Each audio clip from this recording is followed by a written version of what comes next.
call for the tentative agreement public hearing for Monday, November 10, 2025. Would you please rise and join in the sign of the pledge of allegiance?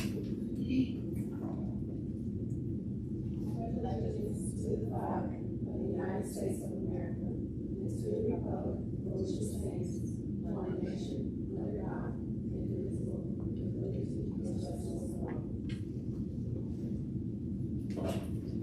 Secretary Thompson, would you please note and record the attendance of our meeting? Yes, Commissioner Thomas. Present. President Moore. Present. Commissioner Impey. Present. Commissioner Kosky. Present. Myself, Dean. Commissioner Thompson. Tonight's meeting is a required meeting, a public hearing for the tentative agreement between Indianapolis Public Schools and the Indianapolis Education Association as required by Indiana law. Proposed tentative agreement between IPS and the IEA is posted on the IPS website under Employee Benefits and Resources, and is also posted on board docs for tonight's meeting. The board will not be voting on the proposed agreement this evening, but will accept public testimony for those interested in offering feedback on the proposed agreement. The board will formally vote to approve the tentative agreement at a ratification meeting scheduled for this Thursday, November 13th.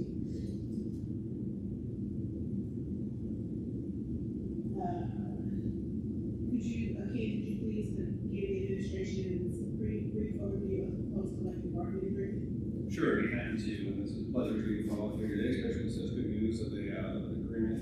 Yeah, they will close. It feels like I'm shouting from here. Appreciate everybody being here to give wonderful news of this tentative agreement between IEA and IPS.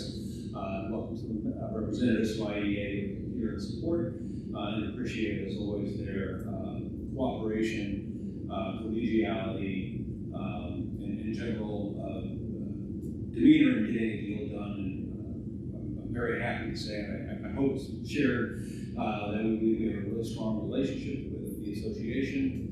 That one of the reasons why we do so well with our agreements, without some of the heartache that we hear about other districts, is because we have that strong relationship. And appreciate taking the strong leadership with Swan, as well as Paul Matthew from the ISDA. You'll notice this time around that there's not a sea change the way some of the other previous agreements have gone in recognition, I think, of the community we sit as a district, as a state, and also we've done, and I think this is probably the most important part, we've done so much work up to now, again, as evidence of the great relationship we've got with IEA. Over the last several years, we've made a lot of really good strides in our comp models, in certain very important issues with the IEA, including ad hoc coverage from other classes. The students get commingled, or when teachers have to substitute. We've increased and improved time off, leave time, and so forth, to truly have what I think is a great working relationship with IEA. So we have always turned to each other for solutions. I think this agreement is a pretty good example of that. But as I said, there's modest changes. This is not a large deal-shaking agreement. Most of them have been less so in the realm of some of the hot button items in the past, and we're really focused on just making a good deal in some of the important changes that I know IEA wanted to see in a couple areas, which I'll kind of get to here.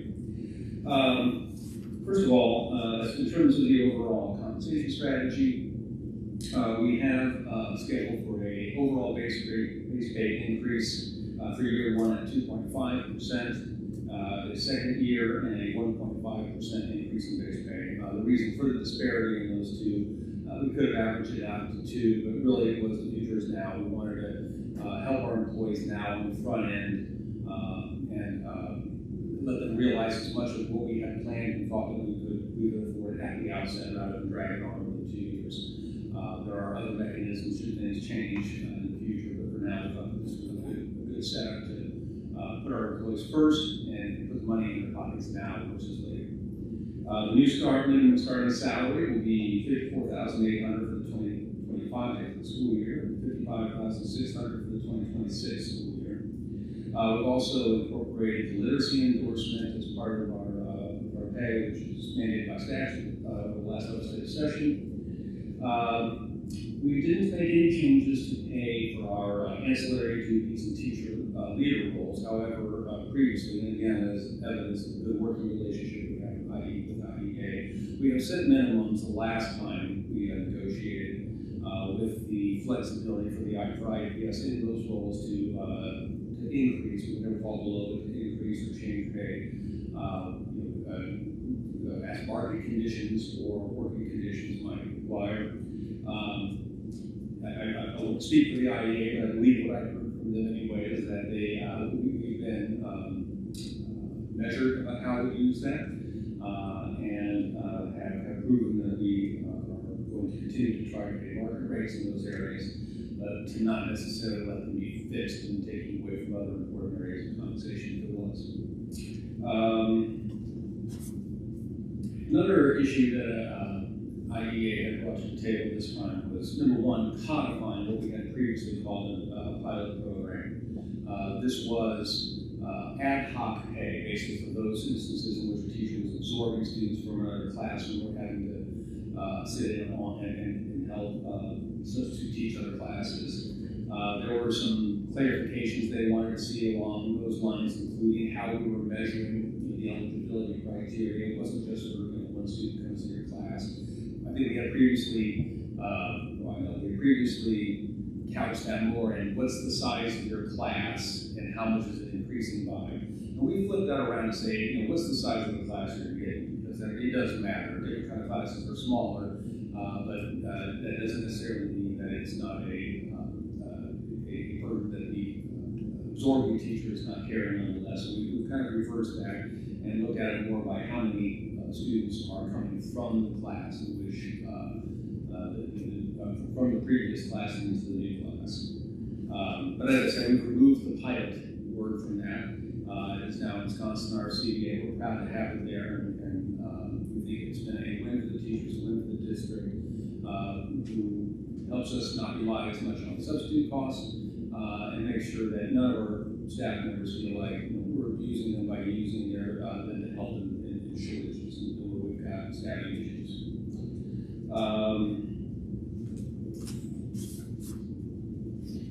We also made some modest changes to the bereavement leave. We really listened hard to IE over the years on this. Number one, realizing the human aspect. This is a difficult time in people's lives, and I think I'll speak for myself here and say I realize those policies can sometimes sound dry, and somebody dies, here's your leave. And I think we want better than that. So we have over the years increased both the scope of who might apply who might be eligible as far as a relationship, and we've also given more flexibility into how that can be used. Typically, as in most policies, they tend to be structured in you get X number of days and you have to use it within an X period of time of the deceased death date. We've removed that. Number one, it's been increased to 5 days now total for most of your primary type of relationships, and we allow that to be taken over the course of the year. Not only is that beneficial, and we've heard through the IEA from our employees that's typically the way it works. More often than not, you might need more time down the road, especially if you're the executive of the state, where sometimes people have a celebration of a life event rather than necessarily a funeral right close. And so we managed to spread that out, and that actually helps the district and staff. Now, typically, that person may have some foreknowledge of when they're going to need the time. So the principals won't be scrambling as much to fill spots. Classic example of, I think, where interests really dovetail nicely, and through a great working relationship, we're able to discover and uncover those and work to codify it. We did shrink a little bit that scope, as I was saying, we did a pretty wide scope. We removed cousins, but we also included a reference to our exigent leave or our board approved leave. So we put that in the contract to make sure that teachers realize there are other kinds of leaves. So we can't cover every relationship, of course, but we want to cover as many as possible. For those special circumstances, there are still an avenue of appeal for employees who might find themselves in that circumstance. That's the old one. Most of it's really the same. We've increased comp, obviously. I think the ad hoc is a highlight over the last two bargaining sessions, and highlighted again as an excellent move by both parties to a solution that helps us all. And I think it's a thing that I'm particularly proud of working with the IDA on. We weren't sure how that would work when we first launched it, and there wasn't a tracking mechanism. It was very hard to track hours, but we have leveraged our current systems, our Chronos system, to be able to record those things as they're happening. We have good records now, and we are able to take payments on time, and it's we think we've got a pretty good product now for our staff. Open up to questions.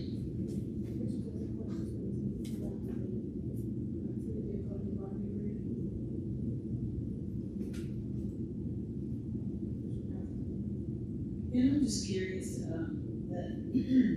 ad hoc class coverage, how new is that? Is that new to this year, or is this something that we've already stated previously? It was stated previously. We had it in the first time was the last contract 2 years ago. I would say the first year of that was a little bit hit and miss because of tracking and some other things.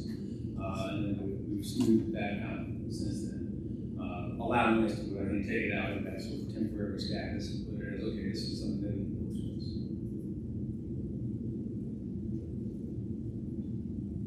Any other questions, commissioners? So I know you noted that you removed some of the difficult to administer qualifying relationships. So are there like levels to the cousins? Because it looks like anybody not listed in their family would have to come to our board, right? So I just want clarity. Yeah, there are some other potential, where a cousin might qualify if you're the caregiver of a cousin, for instance. So there are some other opportunities, but just the first relationship of having, a cousin doesn't qualify for bereavement leave at this time. That would be through a board-approved exigent circumstances leave or other leave. There could be some other types of leave possible, depending on the circumstances, qualify. It's just not part of the bereavement. And part of it is, I think, what you just said. There are levels, and we didn't want to start dicing up. Why is it first cousin, first cousin twice removed, second cousin? We're trying to cut down on the administration, and also not turn all of our supervisors so much into police and trying to figure out is this relationship qualified or not.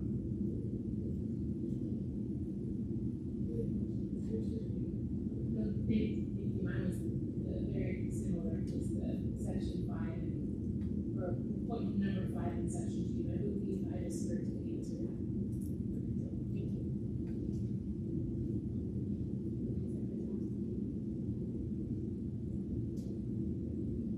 That's fine. Alright, so commissioners, there's no action to take on this, but we will come back up on Thursday for a review, so if there's any questions that come up, please let us know before the end. Thank you. Thank you. We'll now open the podium for those interested in offering public testimony on the proposed agreement. We ask the speakers limit their comments to the tentative agreement as posted and presented this week for no more than 3 minutes. Tonight's meeting is being recorded, so public comments will be preserved and incorporated into the record. If you have a written comment or statement, you may also present that at this time or immediately following the meeting. While we are happy to receive your feedback, we will not respond or answer any questions at this time. At the time, please approach the podium and state your name before beginning your comments. Seeing none. Would any commissioners like to offer closing comments at this time regarding agreement? Hearing none. Our next gathering will be our town hall meeting tomorrow at Innerpark Housing, School 88 at 6 p.m. Our next meeting will be the ratification meeting in this room on Thursday, November 13th, beginning at 6 p.m. Having completed all items on the agenda, I have a motion to adjourn this meeting. Motion. Second. I have a motion and a second. The meeting is now adjourned.